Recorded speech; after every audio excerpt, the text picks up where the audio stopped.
आणि समोर शिव महापुराणामध्ये मोठ्या राजसूय यज्ञाचे एक आयोजन करण्यात आले। त्या ठिकाणी भगवान शंकर एक अध्यक्ष म्हणून त्या ठिकाणी विराजमान होते सिंहासनावर। भगवान शंकर त्या सिंहासनावर बसून भगवान रामाचं भजन करत होते आणि दक्ष सभेमध्ये आला त्यावेळी महादेवाला कळले नाही। सर्व चंद्र इंद्र सर्व देव आपल्या सिंहासनावर उभे झाले, मात्र महादेव झाले नाही। दक्षाला वाटले की शंकराला खूप अभिमान आला आहे आणि रागाच्या भरामध्ये दक्षाने शंकराला वाईट भले जे बोलू नये ते आपल्या मुखाद्वारे शब्दाने वाईट मुखातून निघाले आणि दक्ष त्या ठिकाणाहून निघून गेले आणि समोर सती आणि भगवान शंकराचा विवाह झाला। आणि एक दिवस असाच दक्षाने राजसूय यज्ञाचं असा भला मोठा आयोजन केले होते आणि त्या यज्ञामध्ये सर्वांना बोलवण्यात आले। चंद्राला, सर्व आपल्या मुलाबाळांना, सर्व देवी देवतांना बोलवण्यात आले, मात्र शंकरजी आणि सतीला बोलवण्यात आले नाही। पहा, कोणतीही पूजा असो, जोपर्यंत कृष्ण आणि शिव यांची अर्चना पूजा होत नाही ते पूजा संपन्न नाही। महाराजसूय यज्ञ कसा संपन्न होईल ज्या ठिकाणी भगवान शिव नाही? सतीला वाटले की माझ्या वडिलाच्या घरी इतका मोठा समारंभ कार्यक्रम आहे, मला बोलवले नाही तरी। पहा, वडिलाच्या घरी कधी लग्न झाल्यानंतर न बोलवता जाऊ नये, पण सतीने ते काम केलं। भगवान शंकरांनी समजवण्याचा प्रयत्न केला, सती ऐकली नाही। मात्र एक दिवस भगवान शंकराला हट्ट करून ते आपल्या नंदी सोबत, आपल्या गणासोबत दक्षाच्या यज्ञस्थळावर आली। त्या ठिकाणी दक्षासमोर सती गेली, मात्र दक्ष सती सोबत डुंगून सुद्धा पाहिले नाही।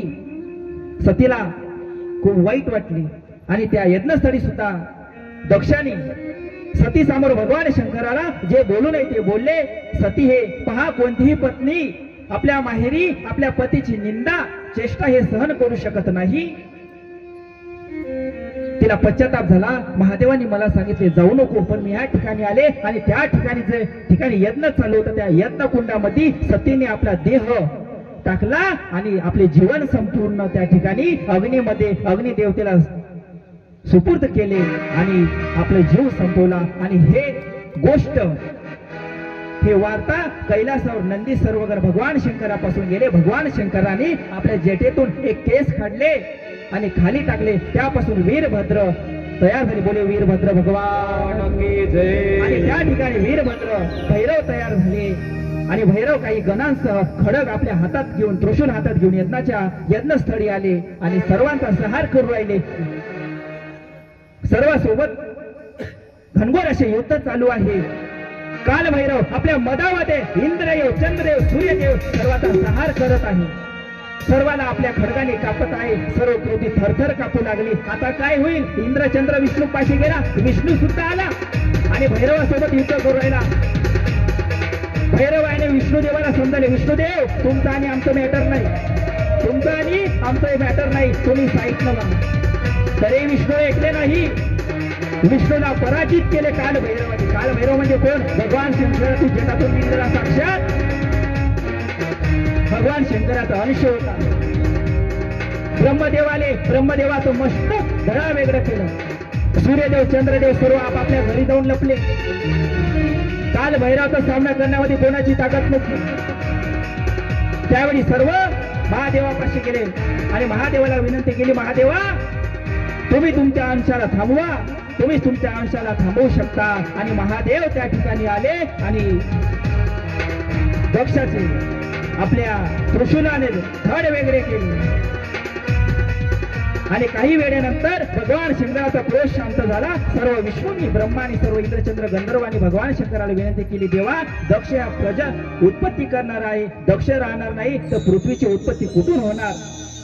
आणि त्या कारणास्तव भगवान शंकरांनी एका बकऱ्याचं तोंड दक्षाला लाविलं आणि तेव्हापासून आपण सुद्धा म्या म्या करतो, कारण दक्षाचीच उत्पत्ती आपण सुद्धा आहोत। दक्ष प्रजापतीचीच मुले आपण म्हणून आपण म्या म्या करतो, नाही का? आणि अशा प्रकारे दक्षाचं सुद्धा त्या ठिकाणी अनेक त्याला धडा शिकवण्यात आला। मात्र भगवान शंकर सतीच्या वीरामध्ये व्याकुळ झाले। जो देह होता सतीचा तो हातात घेऊन भ्रमण करीत आहे, तांडव करीत आहे, सर्व पृथ्वीवर फिरत आहे. त्यावेळी भगवान विष्णूला वाटले, भगवान शंकर असेच करत राहील तर जगाचं पालन कोण करणार? ह्या समाजाकडे दुनियाकडे लक्ष कोण देणार? त्यावेळी भगवान शंकराने आपल्या सुदर्शन चक्राने सतीच्या देहावर वार केला आणि अनेक तुकडे तुकडे त्या देहाचे झाले आणि त्याचे शक्तिपीठ झाले. आणि जवळच आपल्या रेणुका मातेचं एक शक्तिपीठ आहे. असे अनेक शक्तिपीठ आहे, कामाख्या शक्तिपीठ आहे, जाऊन या. आणि अशा प्रकारे त्या ठिकाणी भगवान शंकर सतीच्या विरहामध्ये तपस्या करू राहिले. जटा वाढलेली आहे, कशावर त्यांचा ध्यान नाही. आणि समोर उद्याच्या प्रसंगामध्ये ही कथा येईल. त्यानंतर पार्वती मातेचा मेनेच्या घरी, हिमालयाच्या घरी जन्म होईल. हे समोर कथा आहे, उद्याच्या सत्रामध्ये आपल्याला पाहायला मिळेल. त्यानंतर भगवान शंकर आणि पार्वती मातेचा विवाह आहे. त्यात एक कथा शिवमहापुराणामध्ये आली आहे की जे एक दिवस अर्जुन तपस्या करीत आहे, एका पायावर हवा ग्रहण करून तपस्या करीत आहे. भगवान शंकराला वाटले की आता आपण अर्जुनाची परीक्षा घ्यायची. आणि एक पारद्याचं रूप घेऊन भगवान शंकर त्या ठिकाणी आले. नंदीला सांगितले की एका सुवरचं रूप घेऊन तू जा. आणि अर्जुन काय करतो? आपल्या बाणांनी त्या सुवरवर आघात करतो आणि इकडून महादेव लपून सुद्धा त्या सुवरवर हल्ला करतो, प्रहार करतो. अर्जुनाला वाटते की या सुवरला मी मारले. त्या ठिकाणी पारद्याच्या रूपामध्ये भगवान शंकर समोर येते आणि अर्जुनाला धडा शिकवते. अर्जुना म्हणते तू अभिमान करू नको, याला तर मी मारलाय. त्यावेळी अर्जुनाला वाटते हे साधे सुधे व्यक्ती नाही, साक्षात भगवान शंकर आहे. आपल्या दिव्य दृष्टीने भगवान शंकराला अर्जुन ओळखते आणि भगवान शंकर आपल्या रूपामध्ये येते आणि भगवान शंकर अर्जुनाला आपले रूप दाखवते आणि त्यांच्या चरणावर, भगवान शंकराच्या चरणावर अर्जुन पडतो. आणि त्यावेळी अर्जुनाच्या तपश्चर्याला प्रसन्न होऊन भगवान महादेव अर्जुनाला पाशुपात नावाचं अस्त्र अर्जुनाला देते आणि त्या ठिकाणी अंतर्धान पावते. भगवान शंकराच्या हातामध्ये आणि भगवान शंकराचा जो शस्त्र आहे, जो बाण आहे, जे त्रिशूल आहे, जे बाण आहे, पहा प्रभू रामचंद्र विठ्ठल जे वैष्णव भक्त आहे त्या आपल्या मस्तकावर कोणता टीका लावतो? कसा असतो ते? रोहन महाराज कसा असते पहा, आमचे रोहन महाराज लावून तसा असते. कशाचा आकार आहे ते?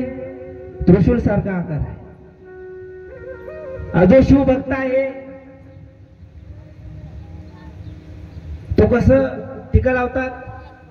त्रिपुंड लावतात नाही का? ते कशाचं प्रतीक आहे? तर ते आहे प्रभू रामचंद्राच्या हातात जे धनुष्य बाण आहे त्याचं प्रतीक आहे. शिवाशिव कृष्ण राहू शकत नाही, कृष्ण शिवाय शिव राहू शकत नाही. जे अस्त्र आहे भगवान शंकराचं, पिनाक नावाचं अस्त्र आहे भगवान शंकराच्या हातात. कोणता आहे रोहन महाराज? पिनाक नावा. अशी शिवमहापुराणामध्ये कथा आली आहे.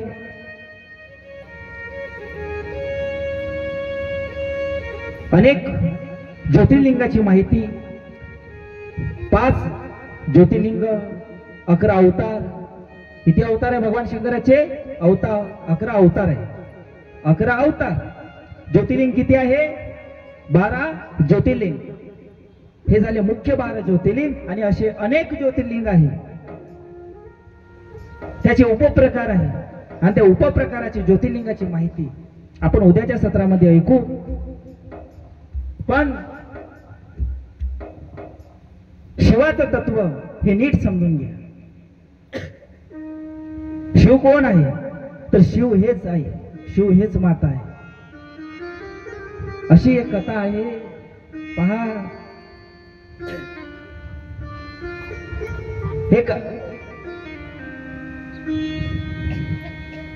एक मुलगा असतो.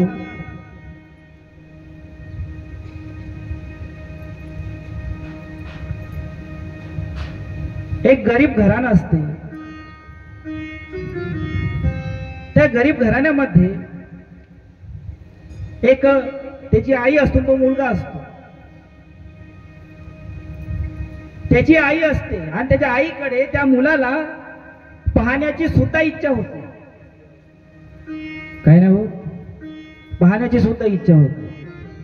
कारण त्याची आई कुरूप असते. त्याच्या आईचा संपूर्ण चेहरा जडलेला असतो. चेहऱ्याचं मांस पुन्हा खाली पडत राहत. लोकांसमोर मित्रांना हे माझी आई आहे हे सुद्धा सांगण्याची त्याला लाज वाटते.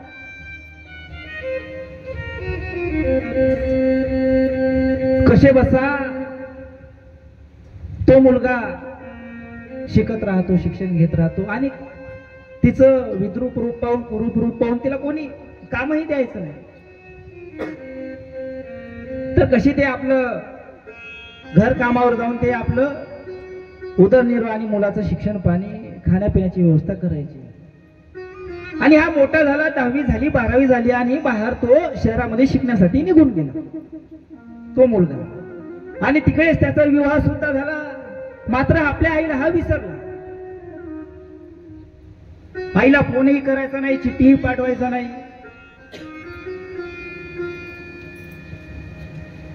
आणि एक दिवस त्याला कुरिअरने एक पार्सल आला, संदेश आला. त्या संदेशामध्ये लिहिलं होतं की तुझी आई हे आता गेली आहे, तुझी आई गेली आहे.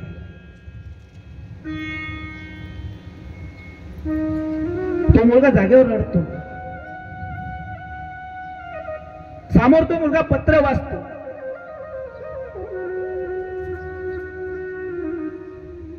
त्या पत्रामध्ये लिहिलेलं असते, अरे बाळा, तू जगाव, तू लहानाचा मोठा करण्यासाठी तुला मी माझं संपूर्ण आयुष्य झोकवून टाकलं.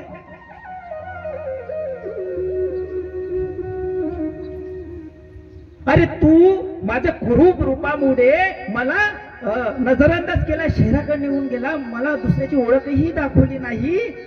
तुला माहित आहे का आज माझी जी दशा आहे कोणामुळे झाली आहे? अरे बाळा, तुझ्यामुळे माझी दशा झाली आहे.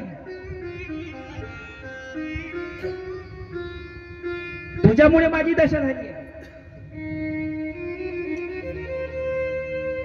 तू जेव्हा 6 महिन्याचा 7 महिन्याचा होता ना, तेव्हा तू रांगडत रांगडत चुलीपाशी गेला आणि तुला वाचवण्यासाठी मी गेली आणि माझ्या तर चुलीतली अग्नी माझ्या साडीला लागली आणि मी जळली. त्यावेळी तुला वाचवले नसते तर मी चांगले राहिले असते.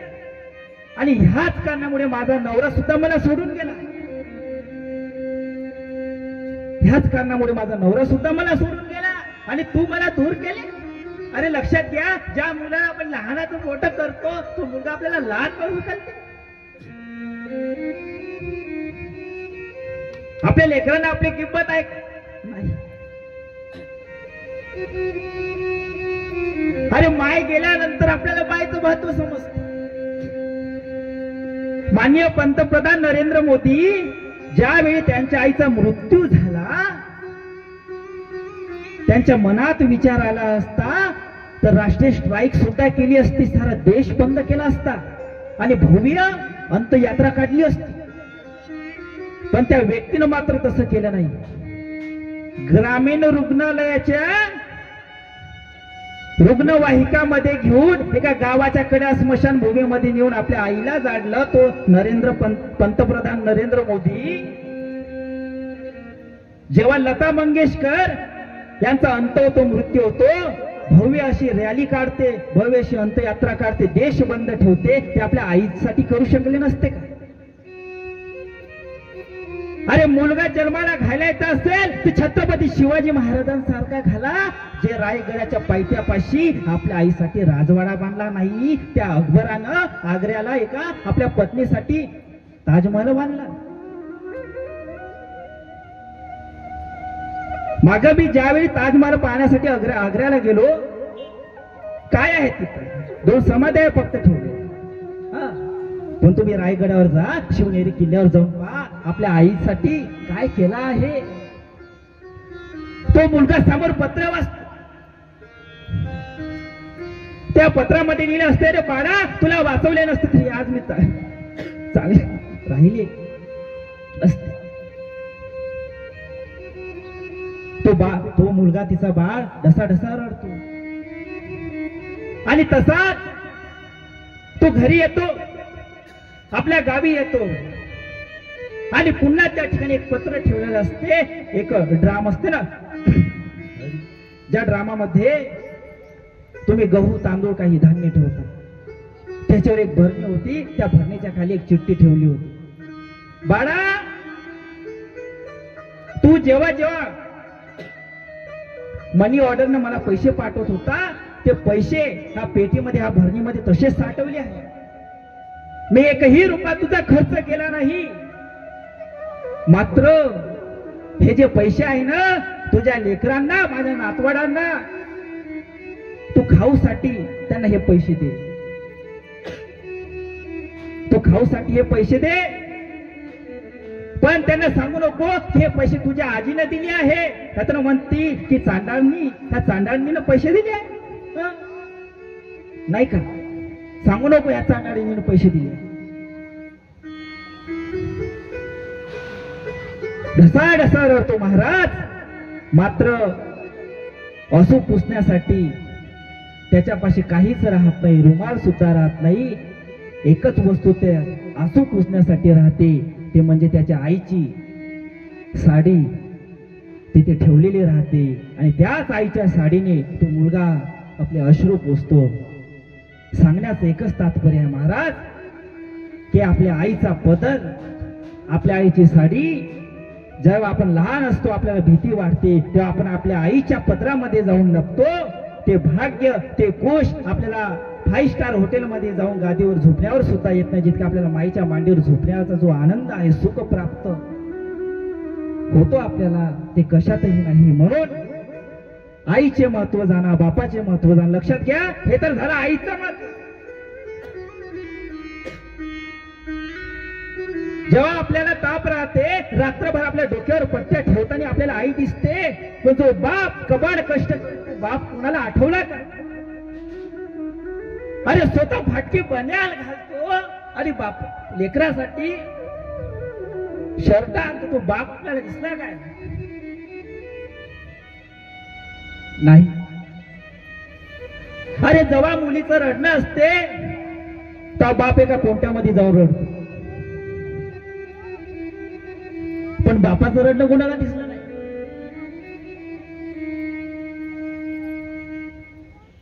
जेव्हा आपल्याला ठुकर लागतं आपण काय म्हणतो, आई, पण बाप कोणी म्हटला का? नाही. अरे आपली आई मेली तरी आपण माहेरी जातो, ते आपली चोडी बांगडी कबाड कष्ट करून आपला बाप पुरवते, पण ज्यावेळी आपले माय बाप राहत नाही तेव्हा आपला भाऊ करते का? नाही. म्हणून माय बापाचं महत्व आपल्याला कळत नाही. असो शिवभक्ती,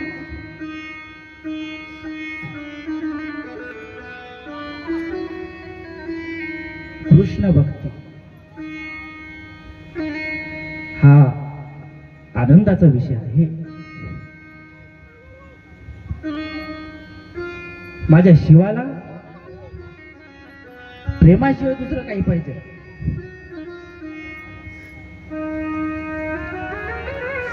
देवाची भक्ती करताना देवासाठी रडा, कृष्णासाठी रडा, तेव्हा कृष्ण शिव आपल्याला प्राप्त होतो. आहे का?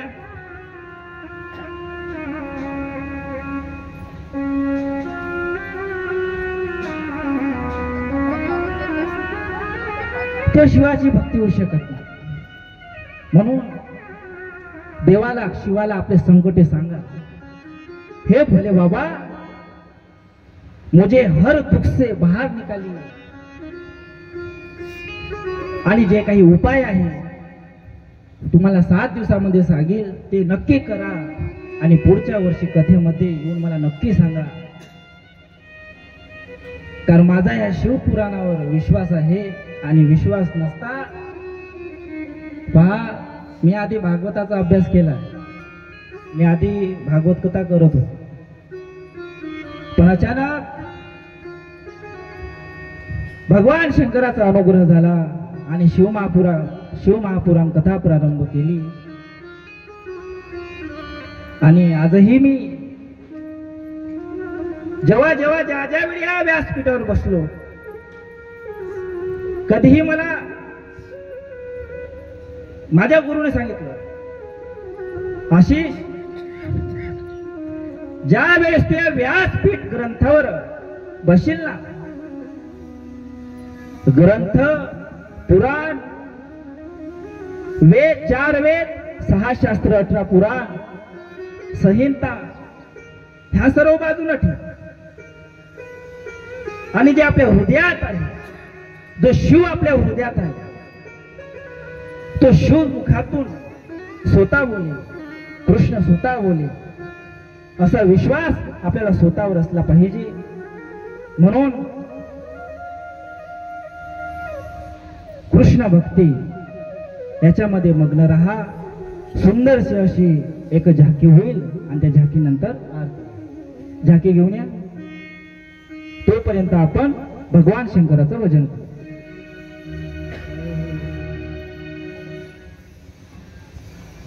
नमः शिवाय ओम नमः शिवाय हर हर बोले नमः शिवाय नमः शिवाय ओम नमः शिवाय हर हर बोले नमः शिवाय नमः शिवाय ओम नमः शिवाय हर हर बोले नमः शिवाय नमः शिवाय ओम नमः शिवाय हर हर बोले नमः शिवाय नमः शिवाय ओम नमः शिवाय हर हर बोले नमः शिवाय नमः शिवाय हर हर बोले नमः शिवाय शिवाय ओम नमः शिवाय हर बोले नमः शिवाय नमः शिवाय ओम नमः शिवाय हर हर बोले